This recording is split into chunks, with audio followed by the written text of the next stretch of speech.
Olá a todos novamente, dando início ao nosso segundo bloco,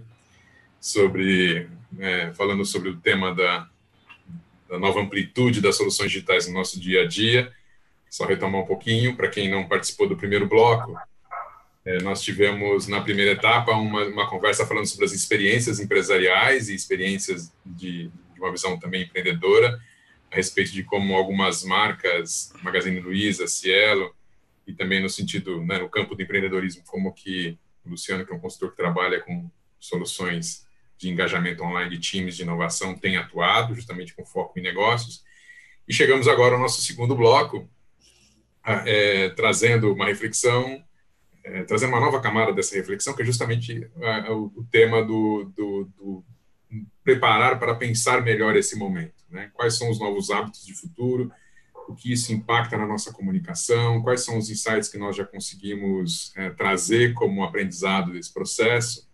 Então, muito bacana poder ter parceiros, o Caio, o Francisco, Xana, Clara, e eu só listei aqui na ordem que me aparece no visor, sem nenhum tipo de priorização, porque realmente são todos muito queridos, né?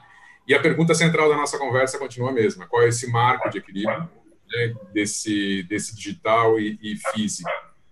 Sabemos que, do ponto de vista do negócio, como a gente viu, a transformação digital ela veio para ficar, ela é interessante, ela dá conta da sustentabilidade do negócio, né? Mas, do ponto de vista agora humano ou do profissional, como é que a gente se prepara, que tipo de prato de atenção a gente deve trazer para esse momento?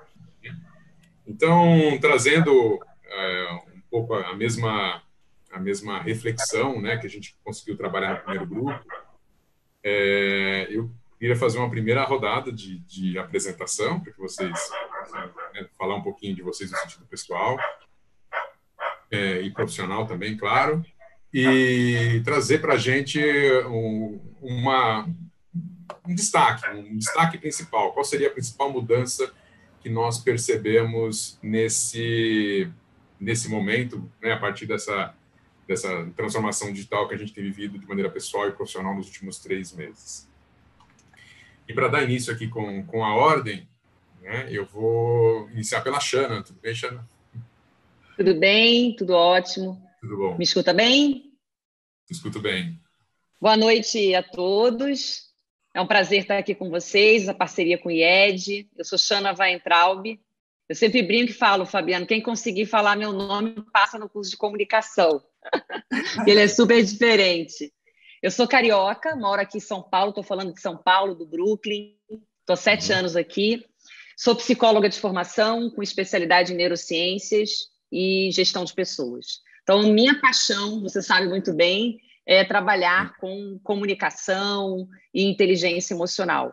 E nesse momento que a gente está mais sensível, né, pela situação que a gente está, pelo contexto que a gente está passando, eu diria que um ponto aí para a gente iniciar essa conversa do que está mudando é a assertividade no virtual. O quanto a gente consegue ser assertivo na nossa comunicação. Não que antes fosse diferente. Existia, sim, uma demanda da gente ser assertivo na comunicação pela vida corrida, mas agora, no virtual, ficou muito potencializado. É o que eu tenho sentido no dia a dia, com os clientes, parceiros, amigos e comigo mesma. Sim, com nós todos, né? Sim, sim. Essa importância do quanto essa ferramenta necessita de um discurso muito mais alinhado e preparado se tornou, assim, gritante, né? Notório. Muito, muito. E continuando, então, na ordem com o Caio. É bom abrir o microfone, né? É bom abrir o microfone. Isso. Bom, meu nome é Caio Vassão, eu sou arquiteto de origem, me considero ainda arquiteto, apesar de trabalhar com outras coisas, né? Eu trabalho mais com a arquitetura das relações entre as pessoas, por esse viés do meta-design, que foi uma abordagem que eu reinventei ali durante a minha pesquisa acadêmica, depois fui aplicar isso no mercado, publiquei um livro a respeito. E atua aí principalmente em transformação organizacional e projetos de educação, especialmente educação como um princípio geral organizacional, né? E aí, como mudanças que estou vendo, vou tentar ser curto e direto como a Xana, assim que foi na pinta, assim, que eu tenho percebido que abriu-se uma caixa de Pandora, né? muita coisa, até no grupo anterior, né? Eu vi a Bruna falando a respeito de quem achava que não era possível mudar, não era possível trabalho remoto, percebeu que é na marra, né? E a piada da transformação digital trazida pelo Covid. Aí o que eu diria é uma percepção que demorou para se formar na minha cabeça, mas ela acho que ela define bem assim que eu sinto que está acontecendo, é que essa é uma praga digital, né?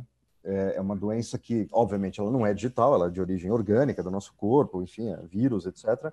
Mas a maneira que a gente reagiu a ela foi porque havia uma disponibilidade de abundância de soluções digitais tão grande que quem pôde fazer isolamento fez por autoimposição quase que instantânea ali em meados de março, quase todo mundo junto. Parece que alguém tocou um tambor, pum, isolamento, as pessoas foram se isolar sem nenhuma comunicação oficial, sem nenhum dizer do governo, nada. As organizações foram se adaptando para isso. E o que a gente percebeu em seguida é que isso só pôde ser possível porque as pessoas já estavam habituadas a contar com pelo menos metade das interações sociais delas acontecendo no meio digital. Então, saltar de metade para 100% não era tão grande quanto 0 para 100%. Né? Então, sim, a gente certamente teria reagido de outra maneira em outra época, completamente diferente. E a maneira como a gente reagiu forçou a isso. Né? E até socialmente, né, Caio? Né? Quem tinha acesso a essas plataformas, acesso a um trabalho que permite fazer, né, conseguiu se adaptar muito melhor, evidente, enquanto as pessoas que não possuíam, as empresas que não possuíam esse braço para responder nessa velocidade, a gente sentiu que perderam muito, né, nesses 3 meses, né? Justamente é o que a gente tem sentido agora. Eu acho que até exacerbou isso. Muita gente tem dito também que tem exacerbado as discrepâncias e os problemas que já haviam, né? Aquele velho normal que de normal, no bom sentido, não tinha nada, né? Era uma outra coisa. Enfim, é isso. Era um desequilíbrio aceito, né? É um desequilíbrio aceito. E agora você viscerou, tá aí para todo mundo ver, né? Na cara de todo mundo. Exato. Muito bom. Clara? Oi, boa noite, pessoal. Me escutam bem aí? Sim, muito bem. Ótimo. Bom, eu sou a Clara, eu sou atriz de formação e trabalho já com dinâmicas relacionadas a conhecimento e aprendizagem há algum tempo. Trabalhei em organizações, trabalhei em governo e ultimamente eu tenho me dedicado muito a pensar o que é esse novo aprendiz, esse termo que está ficando batido e judiado, que é o lifelong learner, lifelong learning, enfim, investigar isso um pouquinho mais a fundo. Eu estou muito feliz de estar aqui, agradeço demais o convite e vai ser um excelente papo, já está sendo. Bom, acho que o Caio tocou num ponto que para mim é essencial, assim, né? Às vezes a gente está, nesse momento, pensando no aprendiz, a gente está tentando, muitas vezes, criar uma falsa sensação de simplicidade das coisas, né? Como se a gente estivesse vivendo uma aceleração linear de coisas de processos que já vinham acontecendo. E quando a gente fala de aprender, a gente está sempre falando de afetos, e eu acho que a gente está num momento muito tenso, né? Acho que a pandemia ela trouxe muitos desafios de convivência nesse microambiente íntimo, né? E o aprendiz ele está vivendo tudo isso. Então acho que isso é super importante a gente falar. Mas com relação ao digital mesmo, né? Essa vivência no digital, tem 2 aspectos que eu acho que são essenciais. O primeiro é como a gente cuida da nossa atenção, né? Que a gente, quando perde um pouco essas dinâmicas sociais dos grupos e das escolas que organizam um pouco a nossa atenção, a gente está vivendo esse assédio e é super interessante conectar com isso que o Caio falou, da infodemia, né? Que a ONU e outras organizações vêm falando muito, que a gente tem a pandemia, que é o vírus, e a infodemia, que é esse campo de excesso de informação, de fake news e etc. E quando a gente está aprendendo no meio digital, a gente está nesse mesmo campo, né? Então, ter muita intenção com a atenção. E aí, uma coisa totalmente conectada a isso é que aprender não é consumir conteúdo. Eu acho que esse momento demonstrou isso para a gente de forma muito clara, né? Que o digital ele tem um potencial imenso, mas que a aprendizagem é um processo conectado, multidisciplinar, e a gente está inventando formas digitais também de viver essas trocas e essa rede. Então, acho que esses 2 pontos são importantes para a gente refletir. Bom. E agora o Francisco, só antes do Francisco fazer a introdução, né? Como eu comentei no primeiro bloco,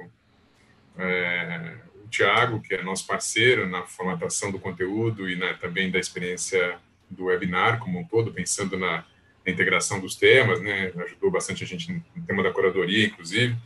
Ele teve um problema de saúde, né, na família com o pai dele e ele teve que, evidente, dar atenção, né? Acho que é bastante compreensível isso. É nosso parceiro, vai continuar sendo nosso parceiro por muito, muito, muito tempo. Vamos conseguir levar esse papo com ele para um outro webinar dentro em breve, né?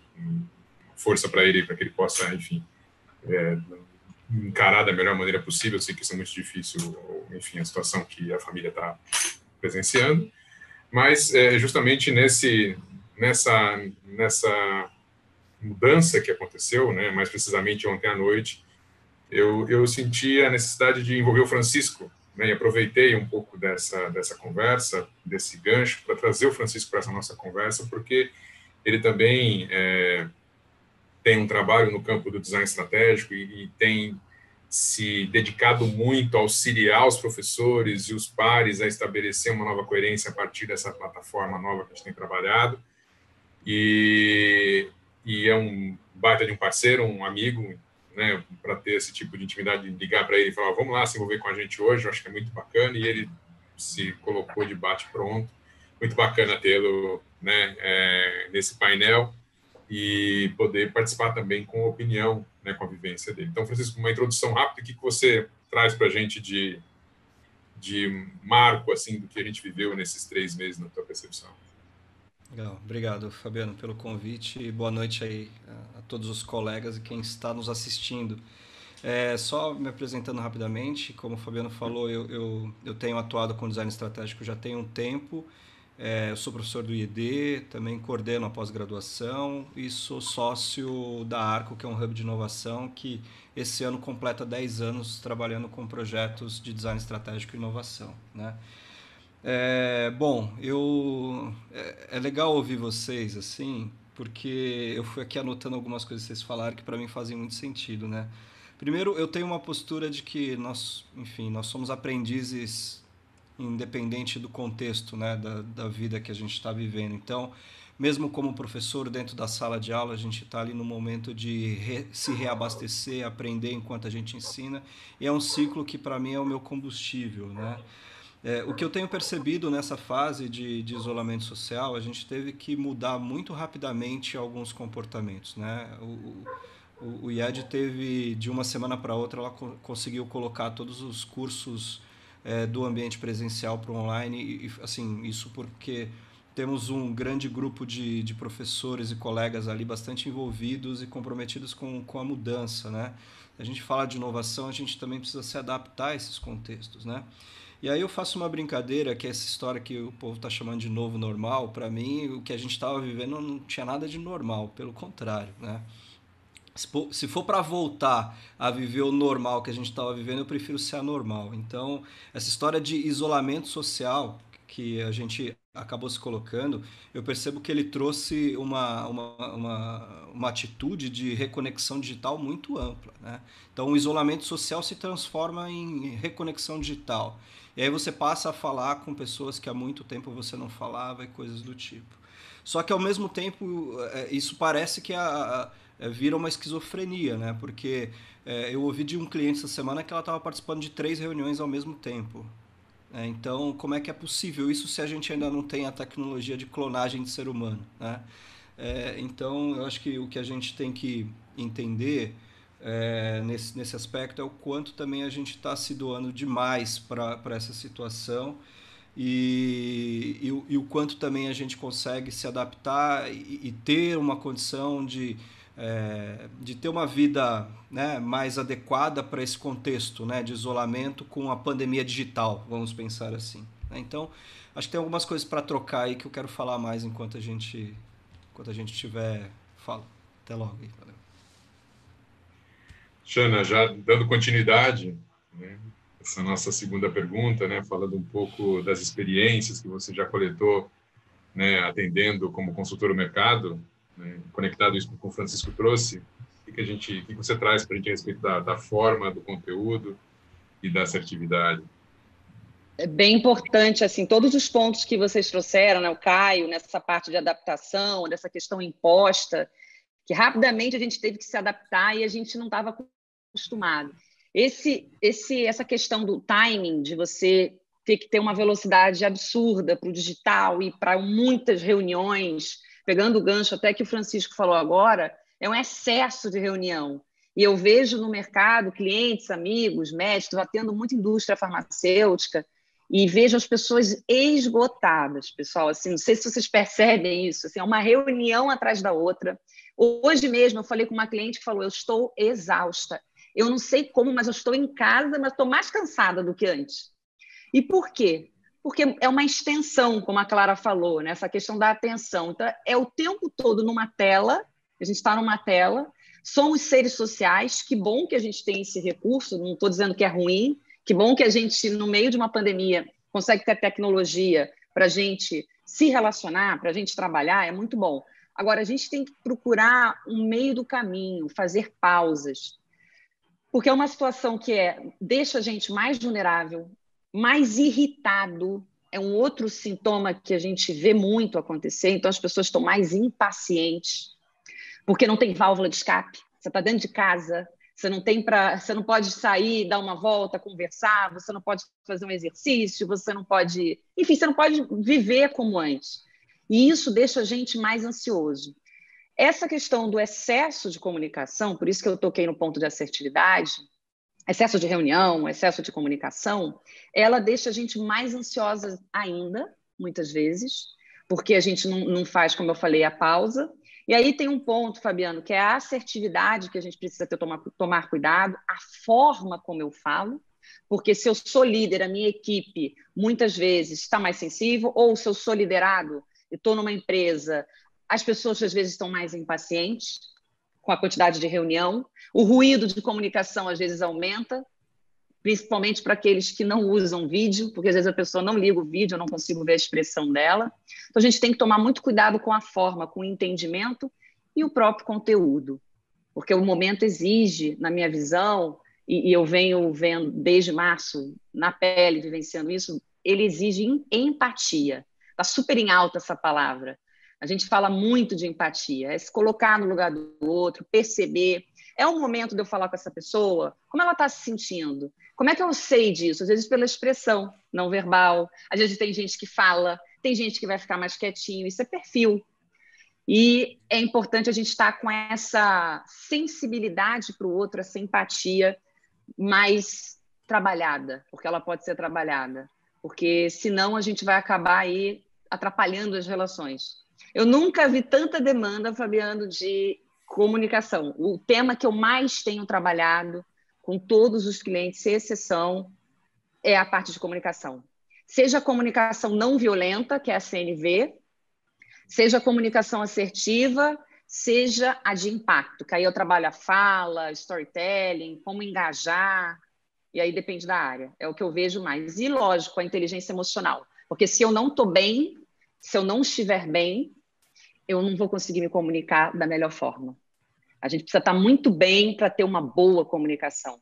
Se eu estou extremamente tenso, nervoso, não estou conseguindo me equilibrar, não estou conseguindo equilibrar a vida pessoal e profissional, mesmo dentro de casa, porque dá para a gente fazer esse equilíbrio na medida do possível, a adaptação. Sim.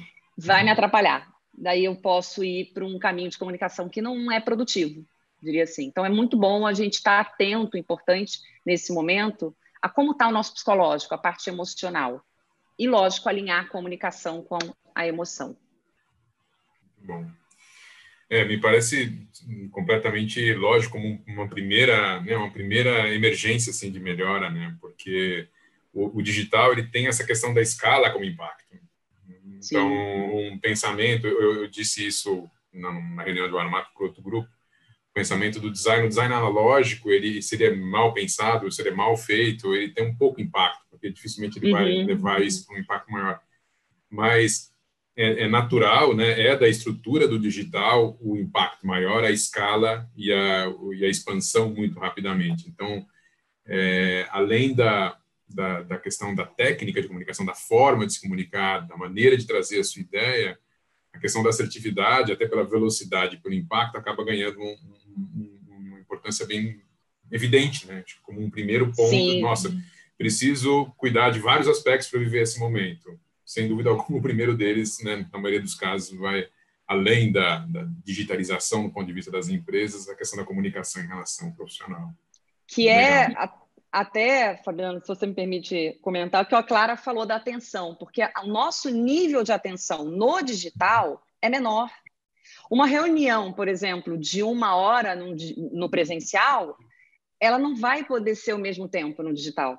E as pessoas, às vezes, confundem isso. Uma reunião de 1 hora no presencial, provavelmente meia hora no virtual. Porque não tem os elementos que tem no presencial. Isso é importante, a gente regular o tempo da comunicação. Nós estamos sentindo o efeito disso diariamente. Né? Total. Total. Muito bom. Caio, a respeito das mudanças que você já tem presenciado, tanto do ponto de vista educacional como mentor de projetos de inovação, enfim, eu sei que você deve ter... Difícil vai ser selecionar, no seu caso, aí uma vivência interessante, mas, sem dúvida alguma, a que você vai trazer vai ser bem legal para a gente, a respeito de como você está percebendo essas mudanças e que experiência você já traz como destaque para a gente. Legal. Eu acho que tem 2 níveis. Um é falar de geral, né? O que eu percebo nos projetos como um todo, né? Eu acho que teve um movimento bem claro, né? Um primeiro momento ali no início da pandemia que foi pânico e retração e uma tentativa de salvar um barco que se entendia como afundando, sabe? Uma coisa meio de desespero. Aí depois o momento de assentar um pouco e parar para pensar, que as pessoas começaram a falar, bom, uma outra maneira está emergindo, né? Um novo, eu não vou dizer um normal, nem novo normal, mas um certo hábitos, né? Um novo cotidiano está começando a emergir aqui. E esse terceiro momento agora, que acho que a gente está vivendo nesse momento, assim, de maneira geral, que as pessoas estão de fato pensando, bom, mudou, algo mudou e a gente tem que começar a pensar de outra maneira, né? Tem um projeto específico, que é com o governo do estado, que eu estou envolvido, que é para o ciclo de alimentação, para o setor de alimentação, especialmente alimentos frescos, enfim. E o grande desafio ali é aproximar o consumidor final do produtor. E aí uma coisa que há muito tempo se falava, e eu acho que isso vai virar um mote genérico, assim, isso eu estou sentindo que é uma coisa importante, que há muito tempo se falava de aproximar essas relações, né? Então, eu mesmo já estive envolvido com projetos de alimentação para o meio urbano, como é que você simplifica o acesso a alimentos de mais alta qualidade, especialmente alimentos frescos, né? Tipo hortifruti, FLV, famoso frutas, legumes e verduras, e aí como é que você tem acesso a isso? E uma solução que surgiu em vários lugares do mundo, mas era vista como a exceção, era as comunidades de compra, que é o quê? Um grupo de pessoas se organiza, apadrinha, adota um grupo de agricultores, eles trabalham diretamente fornecendo para aquele grupo. Isso permite um monte de coisas legais. Então, lidar melhor com sazonalidade, por exemplo, com produção que não é aquela perfeita, linda, brilhosa, com verniz em cima que você vê no supermercado. Mas, mesmo assim, alimentação de mais alta qualidade, mais fresca, mais saudável, enfim, com menos interferência de agricultura pesada, de agrotóxico, enfim. Isso era visto como exceção. E agora está voltando, está começando a aparecer isso. As pessoas estão falando, bom, já que eu estou aqui, já que eu estou disponível para ficar ponderando sobre isso, e o meu método tradicional de acesso a isso era ir no supermercado, e eu agora vou menos, enfim, estão se procurando outras situações. Na educação, a gente sente a mesma coisa. Tinha uma exceção, que era o homeschooling. Imagina, homeschooling era coisa de gente nova era, que abraça a árvore, né, acredita em duende, esse tipo de coisa. Estou fazendo ironia aqui, né? Não, nada contra quem acredita em duende, abraça a árvore, muito pelo contrário. E nada contra os duendes. Nada contra os duendes, deixa eles em paz lá. Mas o mais importante é que parecia uma coisa totalmente alternativa e agora quem está em educação, com o filho sendo educado agora, se não teve educação suspensa, está em homeschooling. Ou seja, de repente, a exceção vira regra, né? Ou seja, eu acho que isso tem uma coisa interessante que eu também tenho dito, que o que eu percebo nessas situações como um todo, que é baixa temperatura na macroescala da sociedade, ou seja, cidade vazia, o impacto ecológico da presença humana caindo, porque a gente está andando menos de carro, menos de avião, enfim, tudo menos, né? A gente reduziu a atividade na macroescala, e na microescala febre, em todos os sentidos, né? Gente no hospital com febre, gente feérica em casa, saltitando de reunião em reunião, como foi meu dia hoje, acho que de vocês também, né? Ou seja, essa discrepância nessas duas escalas, macroescala frio, microescala quente. Mas aí tem um último ponto sobre isso, sobre temperatura ainda, que é assim, todo mundo imaginava que o online era mais frio do que o presencial, e de fato é. O presencial a gente tem um repertório de interação sofisticadíssimo. Achei maravilhosa a expressão que a Clara usou de que o presencial organiza a atenção. Eu falei, puta, é isso. Numa frase, é isso, né? O presencial organiza a sua atenção, porque a gente tem um repertório para organizar a atenção no presencial. Mas engraçado que o online está fazendo isso também que o Francisco falou, está aproximando as pessoas que não se viam tempo.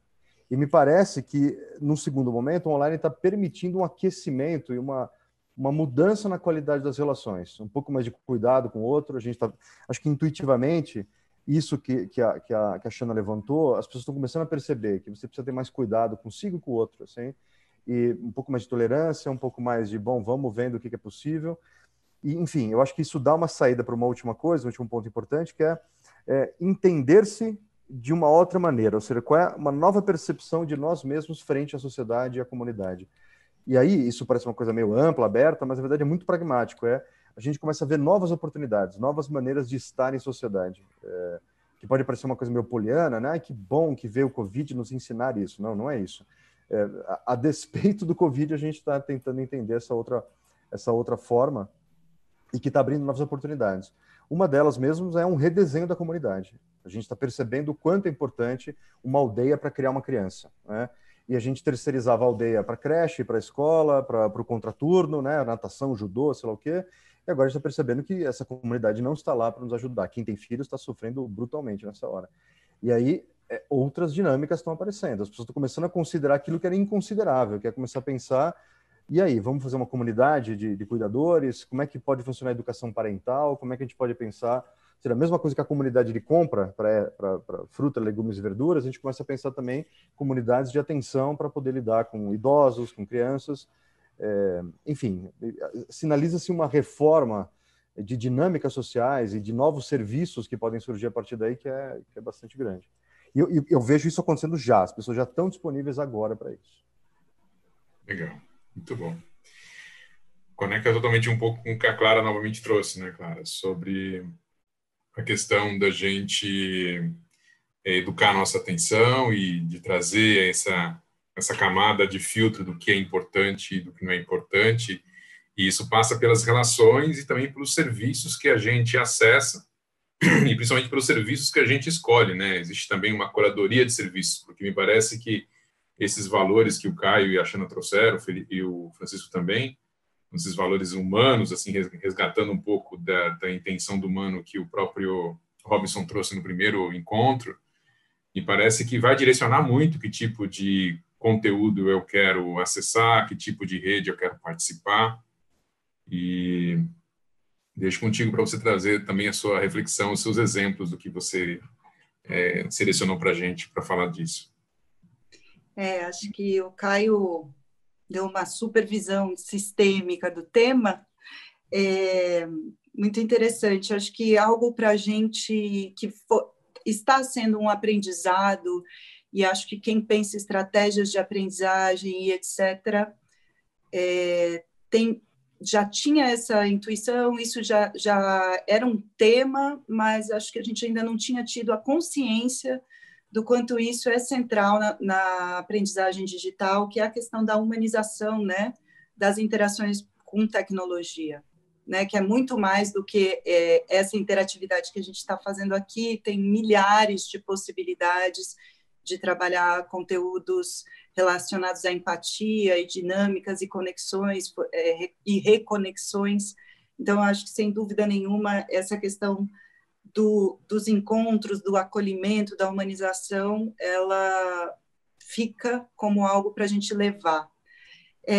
Da perspectiva da pessoa, do aprendiz, né, eu trabalho bastante com educação corporativa e a gente vê esse tema do protagonismo na aprendizagem cada vez mais forte. Acho que tem dois temas que são bastante pragmáticos e aplicáveis, assim, né? O primeiro é como a gente educa os nossos filtros de conteúdo, né? Porque a gente é extremamente pautado quando a gente está nesse meio digital, a gente é extremamente pautado pelos fornecedores de conteúdo.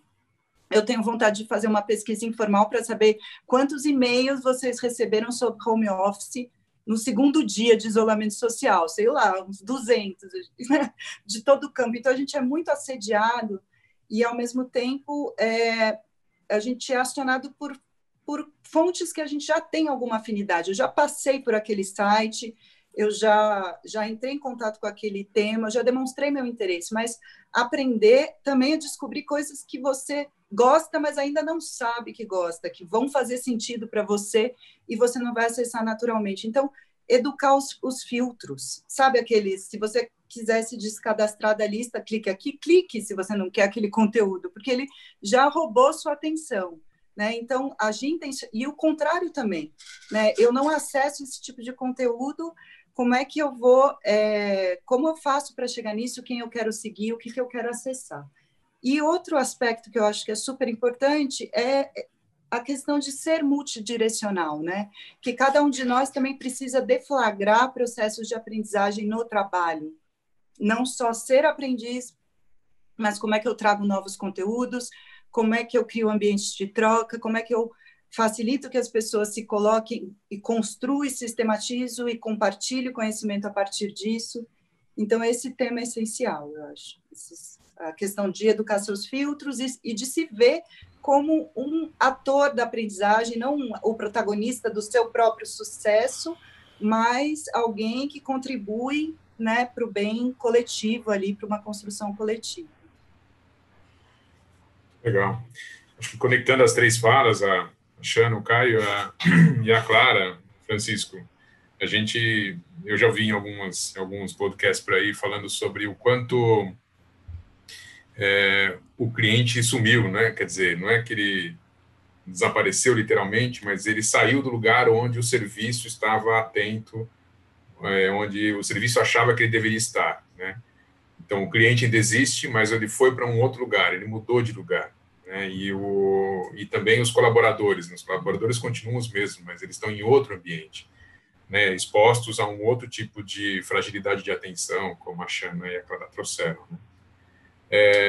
Você que tem essa atuação muito forte relacionada ao tema do design de serviços, além do design estratégico, e pensar também em educação e tudo mais, né?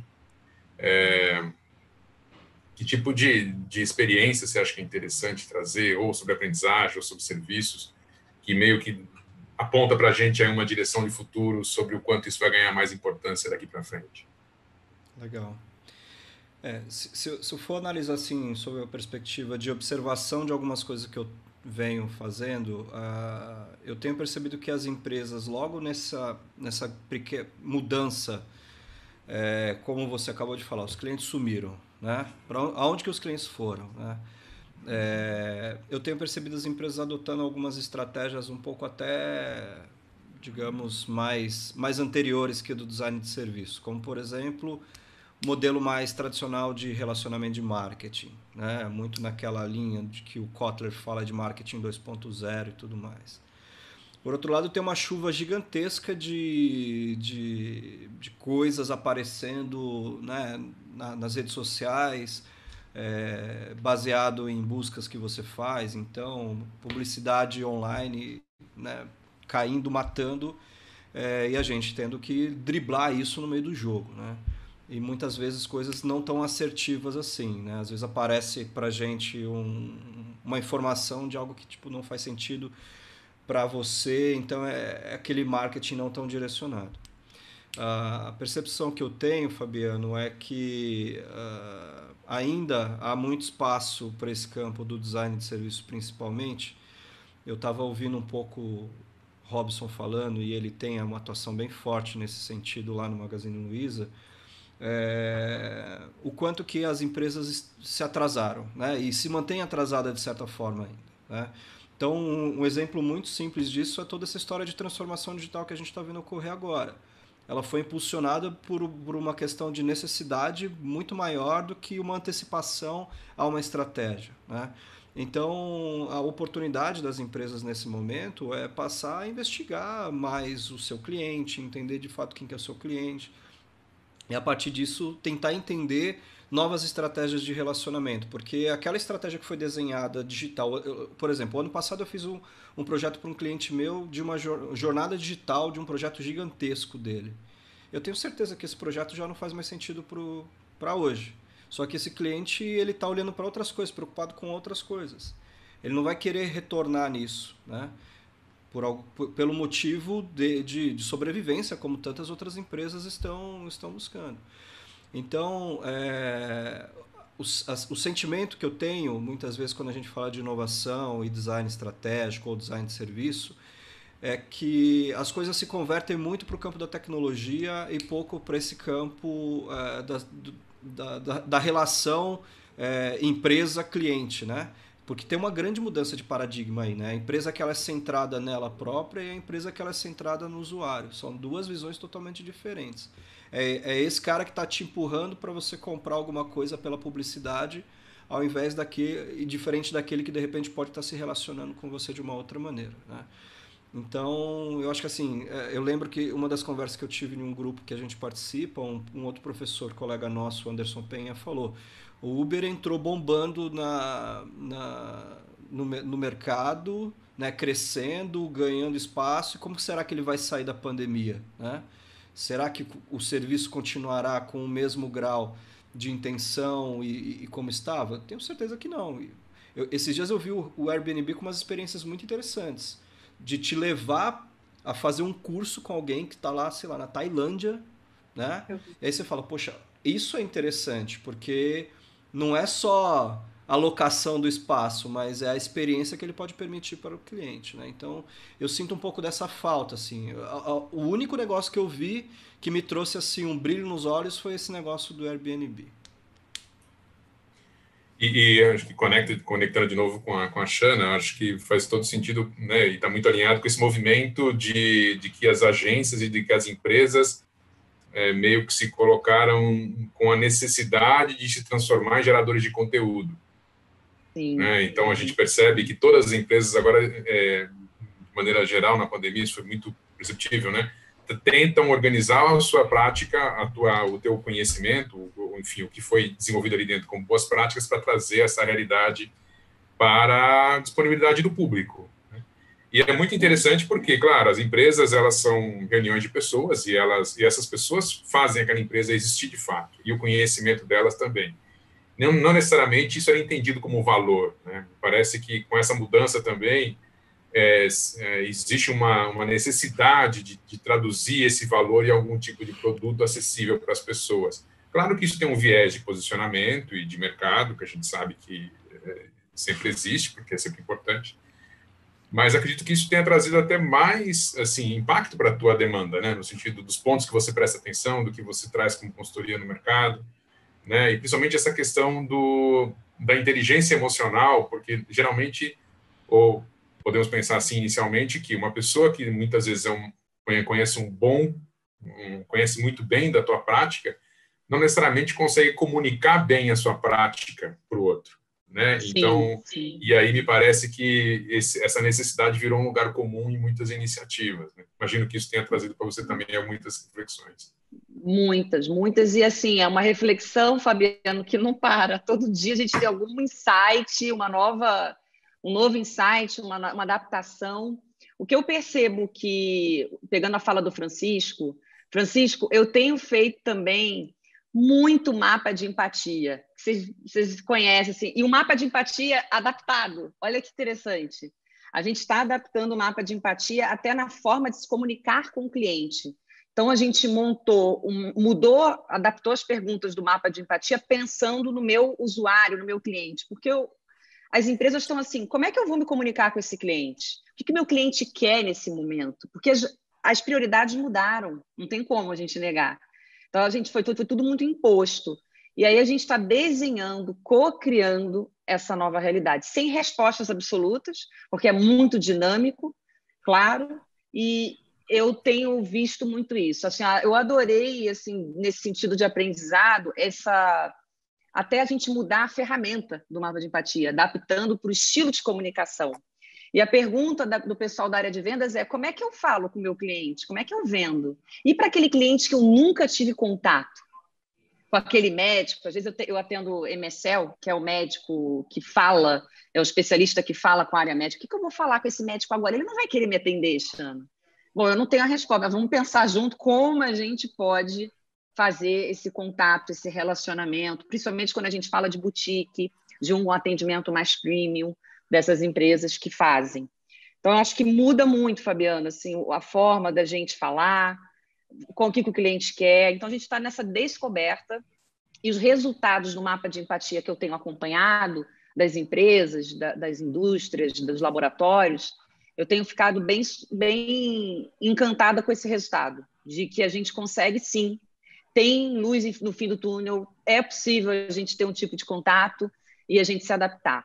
Do ponto de vista das pessoas, que aí você falou, voltamos nessa parte de inteligência emocional, a gente fez uma pesquisa com 1.000 profissionais, e várias pesquisas tem no mercado, não só a gente fez, mas várias, com profissionais que estão hoje empregados. E sai lá que o maior aprendizado, e a gente pergunta quais são os aprendizados que você está aprendendo na pandemia, nesse processo todo.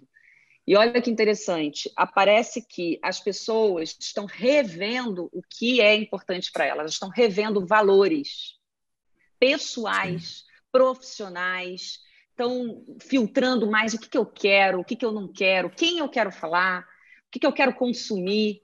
Elas estão tendo mais essa reflexão e uma preocupação com o equilíbrio entre vida pessoal e profissional. Não que antes não tivesse. Eu falo que quem não tinha um equilíbrio antes piorou na pandemia, porque potencializou. Você foi forçado a ter um equilíbrio.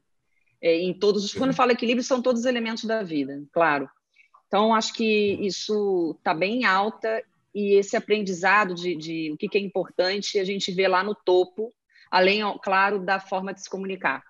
As pessoas estão revendo, estão refletindo bastante.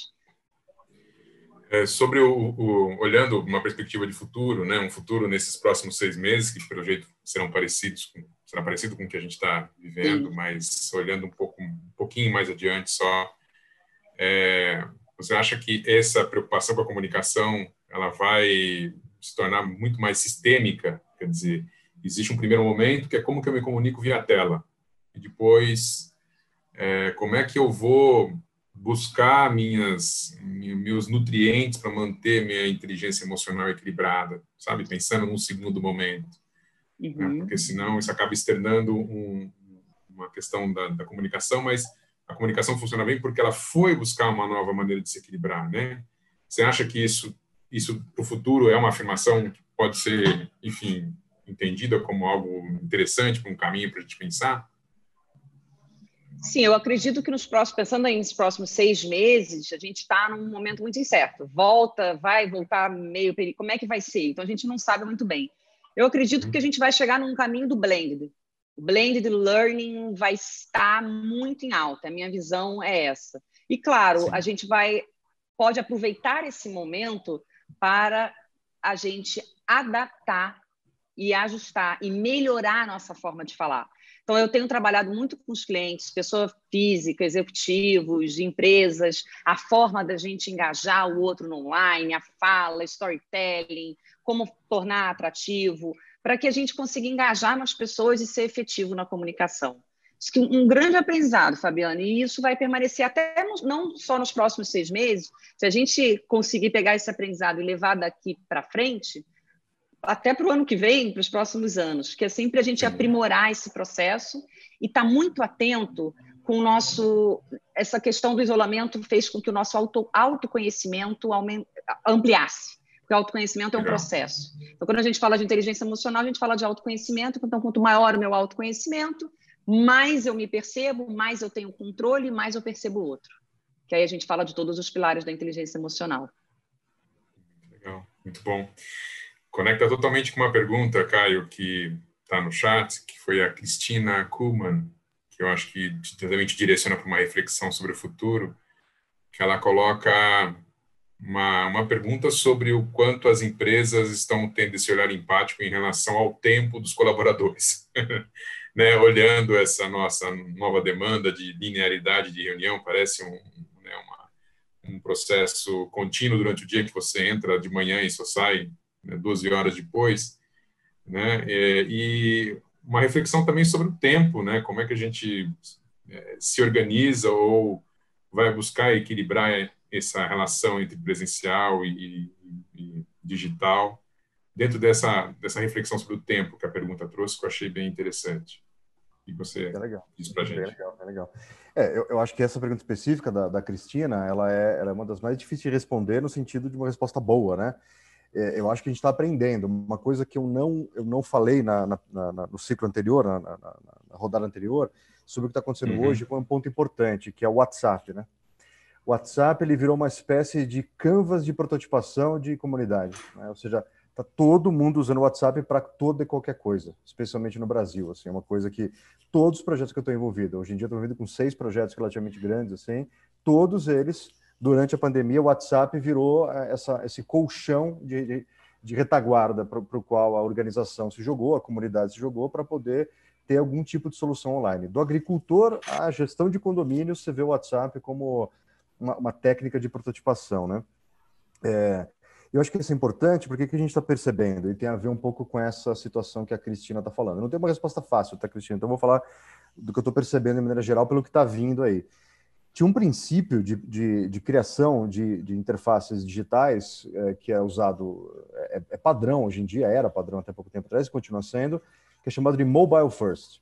Ou seja, toda a solução digital primeiro tem que aparecer no móvel, porque é a plataforma digital padrão no mundo hoje, né? A gente tem 230 milhões de linhas no Brasil. Dessas 230 milhões, eu considero, acho que em torno de 150 milhões são smartphones, ou seja, o acesso à internet e soluções digitais é via smartphone, é via móvel, né? Isso é consolidado, já se sabe disso. O que não se sabe, e está virando agora, que eu tenho falado muito que a gente vai entrar numa era agora de distance first. Ou seja, todo e qualquer serviço vai ter que ser primariamente ofertado à distância para depois a gente ver o que acontece presencialmente. Até aquilo que tem que acontecer presencialmente. Tem que ter presença, tem que ter uma experiência direta, cara a cara ali. A experiência à distância tem que acontecer antes. E isso que a Shana falou a respeito os clientes delas que perguntaram como é que eu falo com o cara que eu nunca falei antes. Assim, tradicionalmente você fala, passa na loja, vamos fazer uma reunião presencial, eu vou até você. Sabe, todo tipo de empatia usando nosso repertório de presencialidade, né? Agora, com a telepresença, o primeiro contato não vai ser presencial. E isso tende a ser uma tendência fortíssima, por diversos motivos. O que qualquer grande corporação vai começar a perceber a seguinte coisa: quanto eu gasto para poder ter um posto de trabalho no Rocha Verá, na Berrini? Quanto custa esse posto de trabalho? E quanto custa para eu investir no meu colaborador para ele poder ter esse conforto onde quer que ele esteja? E onde ele estiver, eu sei lá onde ele vai estar. Né? Se isso não envolver ele estar fugindo para o Paraguai, sabe aquela coisa? Assim? Se não for uma situação maluca, sei lá, geográfica maluca, se for uma coisa... Assim, onde ele estiver, pouco importa. E a gente está vendo uma situação maluca, que é a saturação da infraestrutura dos condomínios de veraneio. Praia, campo, montanha, você está vendo a galera lá intocada, porque qual a diferença faz? Quando o cara chega lá, ele percebe que não tem banda alocada para aquele condomínio inteiro para todo mundo fazer Zoom na mesma hora.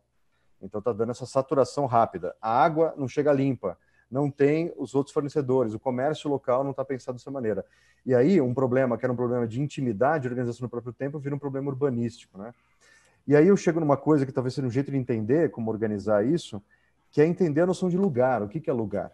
Outro dia eu estava aqui num papo com outro colega do IED, que é o Caio Esteves, que é meu clone, ou eu sou clone dele, não sei qual que é, porque a gente pode ser irmão, exatamente, fisicamente.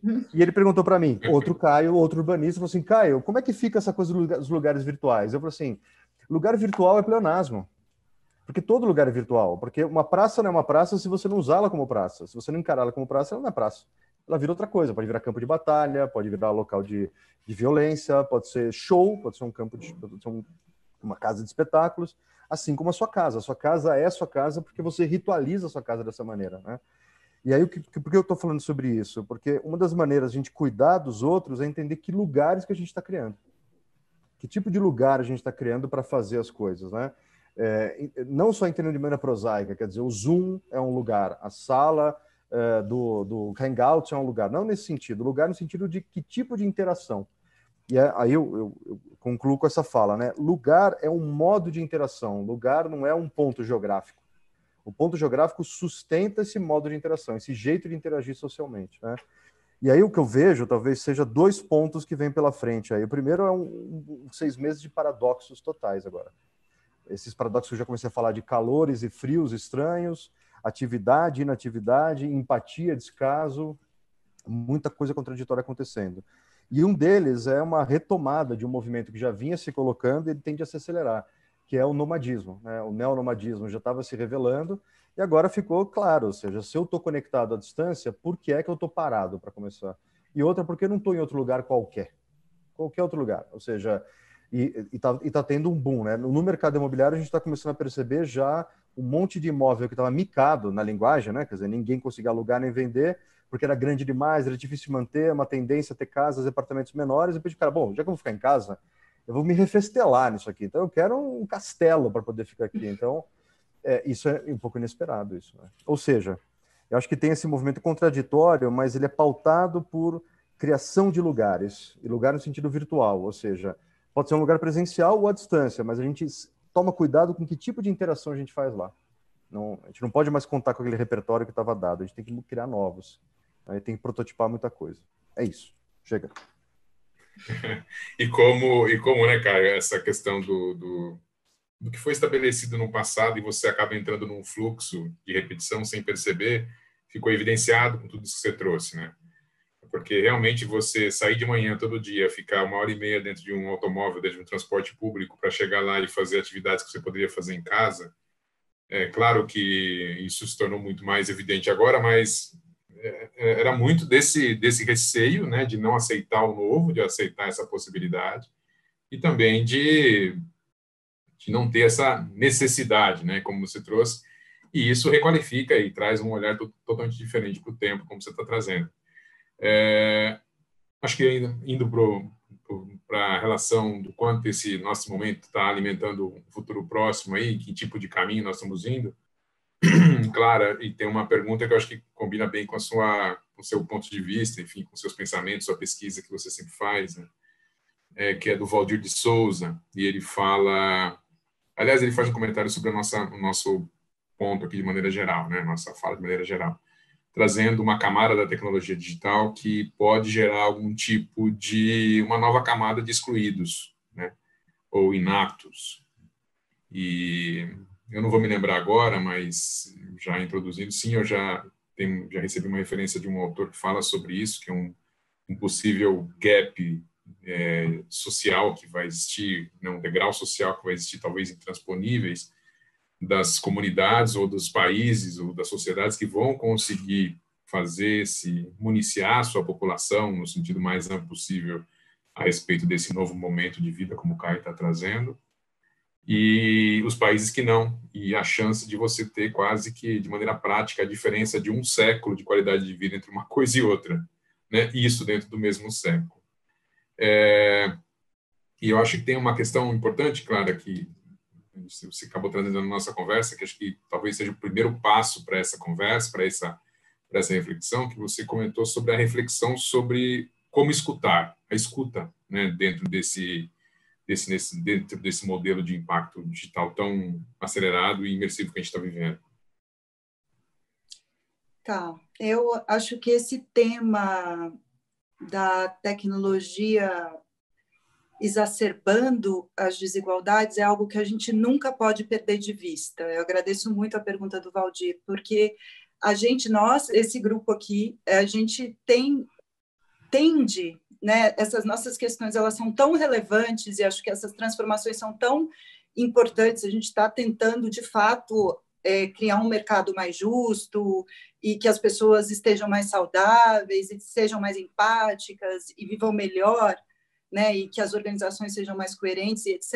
E, às vezes, a gente está tão imerso nisso que tem também uma visão ética dentro disso que a gente esquece de um outro aspecto, que é o quanto, se a gente desenvolver nosso olhar, a gente vai ver que a pandemia ela nos deu um choque de realidade a respeito das desigualdades, né? Então, assim, a questão do acesso, por exemplo, a aprendizagem nas escolas públicas é gravíssima, não só porque a gente pode citar aqui milhares de índices de acesso à internet, de qualidade da internet, como o Caio falou, que a maior parte é no smartphone, mas falar de casas que não têm saneamento básico. Então, como é que uma criança vai ter condições de estudar em cômodos em que vive uma família de 6 pessoas, né? Então, eu acho que a gente não pode perder de vista esse tema. E, ao mesmo tempo, eu sempre me provoco a pensar o quanto que a gente pensar numa cronologia, né? Será que a gente tem que passar, se a gente estiver numa situação de 100 anos de distância, ao mesmo tempo existem recursos que façam a gente vencer esses 100 anos em muito menos tempo, né? Como é que a gente consegue se organizar socialmente para vencer esse gap em menos tempo? Tem um relatório que fala sobre uma crise global de aprendizagem, e ele traz isso, um relatório do Banco Mundial que traz os dados muito claros, né, de qual foi o tempo para alfabetizar meninas nos últimos anos em relação ao início do século XX, o quanto a gente consegue acelerar isso. Mas eu acho que a gente vive num momento em que a vontade de fazer está tendo dificuldade de se tornar realidade. Mas eu acho que a gente não pode perder essa inquietação de vista nunca, né? É um problema nosso, a desigualdade do acesso à tecnologia, é um problema de todos nós, né? Que não é só o acesso à tecnologia, é o acesso ao conhecimento e a inserção não só no mundo do trabalho, mas a inserção na cidadania. É disso que a gente está falando. Acho que a pandemia deixou isso gritante, mas a gente está falando de acesso à cidadania, não só à tecnologia e não só essa questão ferramental de vou aprender uma nova tecnologia para eu usar no meu trabalho amanhã, né? Mas como que eu me conecto a esse fluxo de aprendizagem e trabalho? E eu adorei isso que o Caio falou, de que o lugar não é um ponto de interação, né? E também acho que essa questão, só para conectar com outro tema, essa questão do blended learning, ela vem muito forte no sentido de pensar a experiência, né, daqui para frente, não presencial, digital, mas que lugar de aprendizagem a gente consegue criar com esses recursos que a gente tem. E uma coisa muito interessante que essa pergunta do Valdir me fez pensar e esses recursos que a gente tem, será que a gente não consegue criar soluções mais inclusivas? Né? Acho que é uma ótima provocação. Excelente. Chegando ao final com o Francisco, acho que interessante, Francisco, isso que a Clara trouxe, porque eu tenho acompanhado o teu esforço junto ao pessoal da pós, do IED, por exemplo, em tentar trazer a sua pesquisa sobre ferramentas, sobre maneiras de trabalhar de maneira criativa com a rede, para justamente municiar os professores para que eles possam levar essa experiência de uma maneira um pouco mais qualificada e levar essa experiência para os alunos de uma maneira também criativa, né? E eu acho que conecta totalmente com essa questão do futuro, inclusive uma conversa que a gente teve falando do quanto levar esse tipo também de ferramenta bate-pronto, uma experiência com não usuários, né? Que tipo de insights isso já acaba nos trazendo aí como um ponto de atenção. Legal, Fabiano. Eu vejo que, às vezes, algumas soluções elas são pensadas para tentar buscar uma escala, né? Então, pressupõe-se algumas premissas de que isso daqui vai funcionar para todo mundo. E um pouco dessas experiências que a gente está tendo, pelo menos desde o início de março até agora, em alguns campos onde isso ficou mais evidente, como, por exemplo, dar uma aula, né, nesse ambiente, ou até mesmo conduzir um workshop, um tipo de trabalho com o cliente por esse mesmo ambiente, né? E uma das coisas que assim, ficou muito claro, por exemplo, existem algumas ferramentas, o que eu vou dizer é meio óbvio, mas às vezes a gente precisa repensar a forma como a gente está imaginando aquilo, né?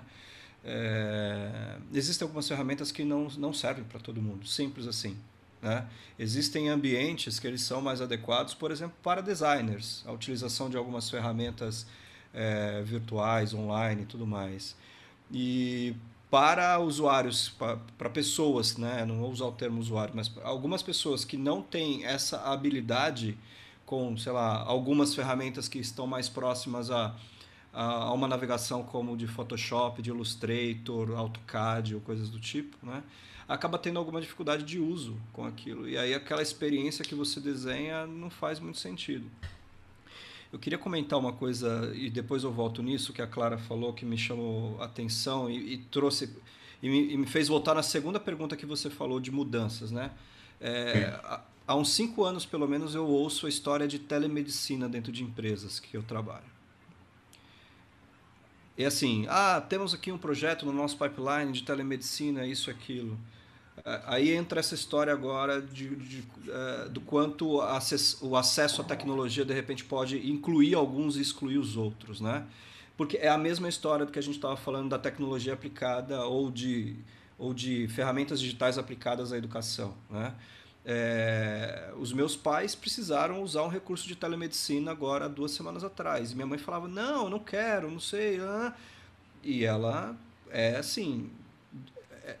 entrou no digital há pouco tempo, né? Mas foi a forma mais segura para ela se adaptar àquela situação. Então, eu gostaria muito que a gente tivesse o mesmo esforço de energia e de investimento que eu vejo, por exemplo, em alguns campos, para colocar em prática alguns projetos de inovação, mas no campo também da inovação social, porque design é social, né? A premissa da inovação pelo design é a inovação social.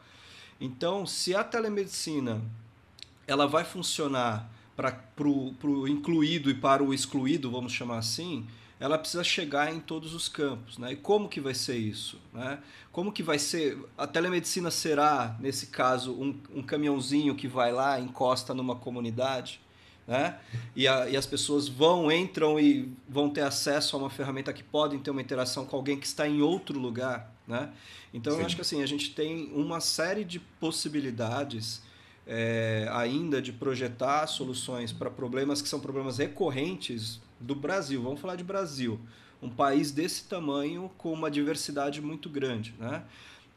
E que ainda precisamos de esforço, energia e gente querendo trabalhar. Eu costumo falar nas primeiras aulas ali do curso que todo designer tem que ser ativista, de certa forma, sabe? Porque se a gente não encarar os problemas com a realidade no qual eles são, a gente vai ficar trabalhando para problemas que são problemas que não são tão relevantes, né? Sim. Então, Fabiano, para fechar um pouco desse raciocínio, acho que a base disso é pensar em quem vai usar o serviço. Simples assim. Muito bom. Bom, chegamos ao fim aqui, mais pelo horário do que pelo tema, evidente, porque o tema, como eu comentei no primeiro bloco, ele traz esse desejo de continuar e, enfim, cada um dos painelistas que participaram com a gente trouxe uma visão tão rica e tão possível da gente ainda aprender tanto a respeito. Acho que vale a pena ficar com esse quero mais e, enfim, chegar a um trabalho, continuar um pouco essa pesquisa, ou até mesmo estabelecer contato, né, de maneira direta, enfim, entender um pouco desse trabalho. Acho que é super bacana. Então, agradecer, né, num primeiro momento, né, todos os que tiveram com a gente durante toda essa transmissão via YouTube. Nós tivemos 2 horas de um conteúdo extremamente rico, interessante, e fiquei muito feliz mesmo de poder contar com pessoas que trouxeram uma visão tão rica a respeito do que a gente está vivendo hoje e que, de fato, traz para a gente uma visão mais clara do que pode ser esse novo equilíbrio, que acho que é a proposta e a pergunta que foi feita no início.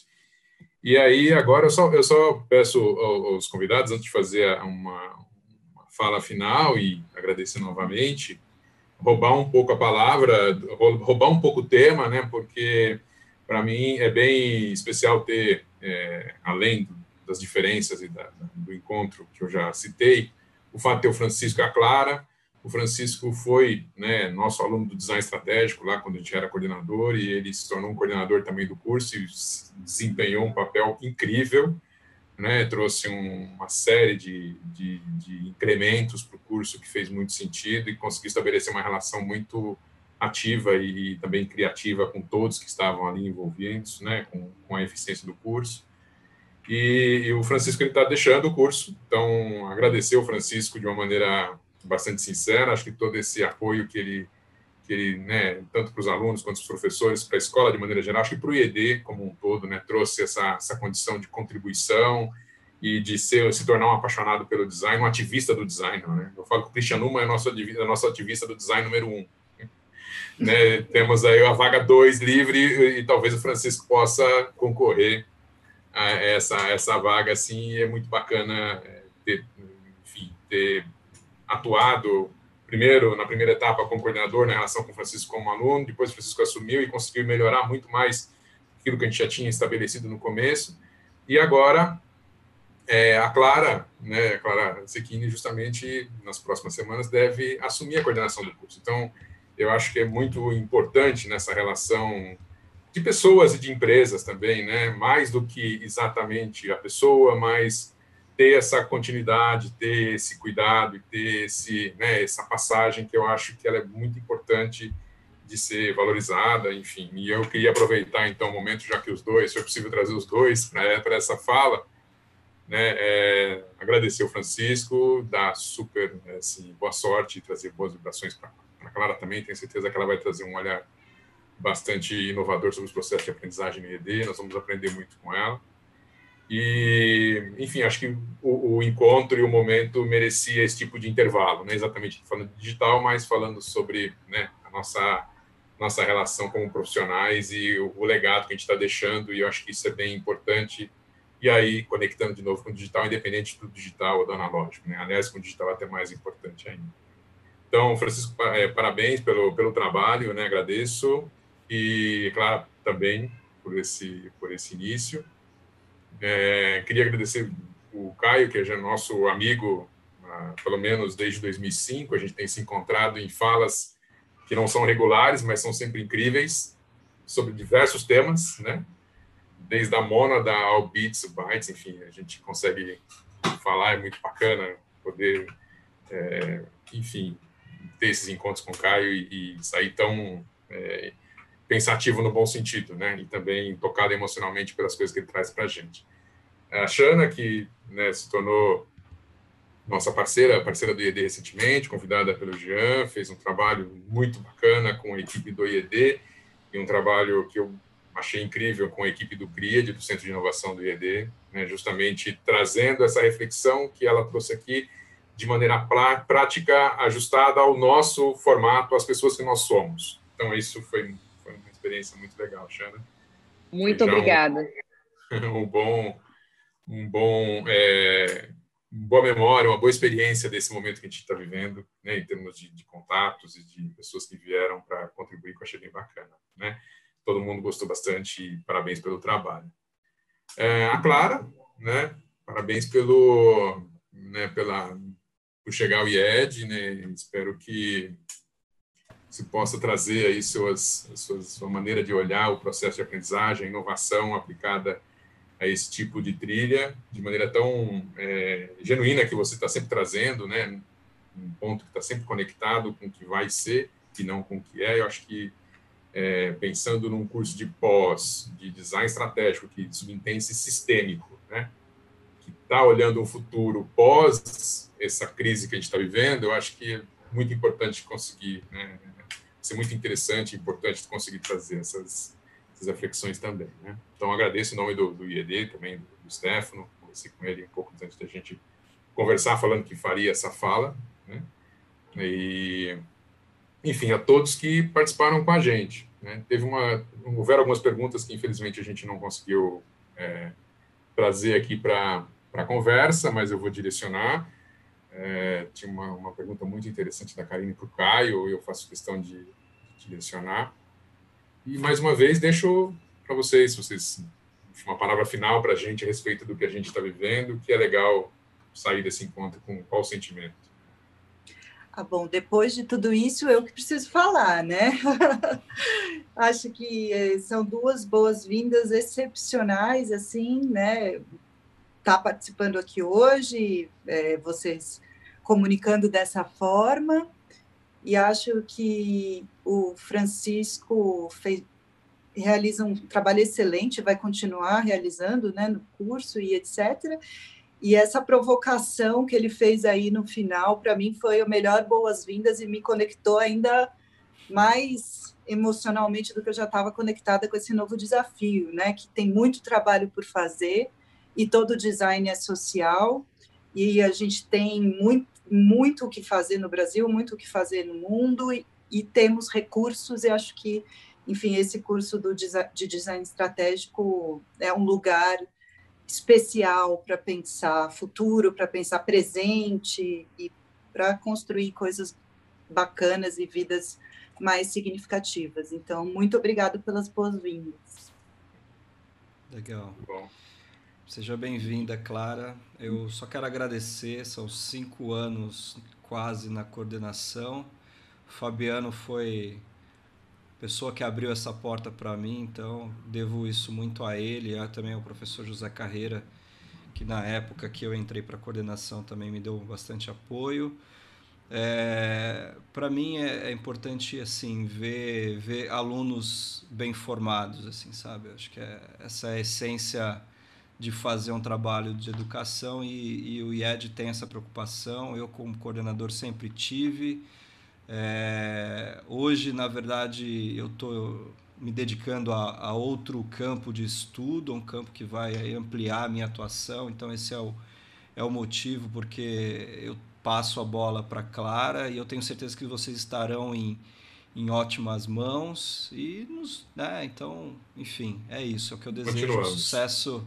Sucesso para o trabalho da Clara, que com certeza será muito no nível de excelência que eu acredito que vai superar. Valeu, gente. Muito bom. Legal. Bom, mais uma vez, obrigado, gente, por acompanhar. Obrigada, Shana. Fabiano. Obrigada a todos. Obrigado a todos. Caio? Bom, obrigado pelo convite, sempre muito legal. A pergunta que a Karine fez foi muito boa, né? Que será que é uma transição do centrado no humano para o centrado no ecossistema? Eu acho que sim, Karine. Só uma pegadinha. Você me conhece, sabe o que eu vou dizer. Centrado no ecossistema é muito louco, porque o ecossistema não tem centro, né? Então, então acho que a gente vai sim estar mais, talvez, imerso no ecossistema. A gente assumir logo que a gente não está olhando de fora, né? Esse é o grande problema que eu vejo no design tradicional, que ele olha as coisas de fora. A gente precisa olhar de dentro, a gente está dentro do sistema. Então é de dentro para fora, em todos os aspectos. Então não é que a gente assume que é de dentro para fora. Então, que tal, né? Acho que pode ser uma mudança legal. E não é ficar centrado em si mesmo, porque aí fica autocêntrico, aí é paranoia, né? Não. É a gente como parte de um ecossistema, e aí construir esse ecossistema de dentro para fora. E obrigado pela oportunidade. Estou feliz pra caramba, fiquei sabendo hoje dessa fofoca da Clara e do Francisco. Estou feliz pra caramba com a transição, tenho certeza que vai ser muito bom. Excelente. Obrigada. Bom, mais uma vez, agradeço. A série de webinars do Restart que a gente tem desenvolvido lá no Centro de Inovação do IED continua, né? Nós devemos ter um próximo encontro daqui a uns 2-3 semanas, nós vamos comunicar via rede. A intenção é sempre conseguir reunir esse tipo de visão profissional e compartilhar para que as pessoas possam se sentir confortáveis e apoiar na gente, para apoiar no nosso trabalho ou nesses encontros para conseguir construir o seu próprio futuro, né? Então, foi um prazer, né, estar com todos, e principalmente com o pessoal que está acompanhando a gente no YouTube. E seguimos, né, para o nosso próximo capítulo a respeito dessas novas mudanças e transformações que precisamos nos educar, nos adaptar e nos preparar para enfrentar. Legal. Gratidão mais uma vez. Obrigado, Tchau, gente. Uma boa noite. Obrigado. Obrigado. Até mais. Obrigada.